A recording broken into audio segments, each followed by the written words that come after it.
Grandin and Sinclair are not the only autistic people that progress such views. In the last decades, the moving testimonies of many autistic people have appeared online and in printed papers or books. These testimonies have been cultivated by a growing movement struggling for the rights of those diagnosed with neurological or neurodevelopmental disorders.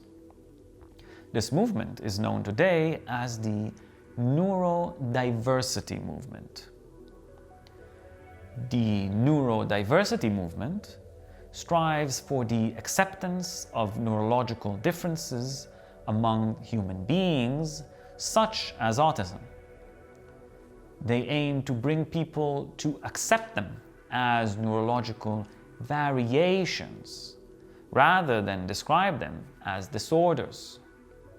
Moreover, the movement calls for the equal rights, non-discrimination, recognition, and acceptance of neurodiverse people.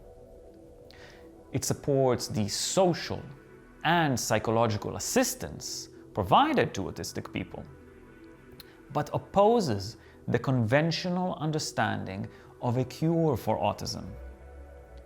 It does so on the grounds that curing autism might cause harm to autistic people by erasing important features of their personality, robbing them of their unique talents expressed in the sciences and the arts, and wiping out the diversity that they contribute to humanity.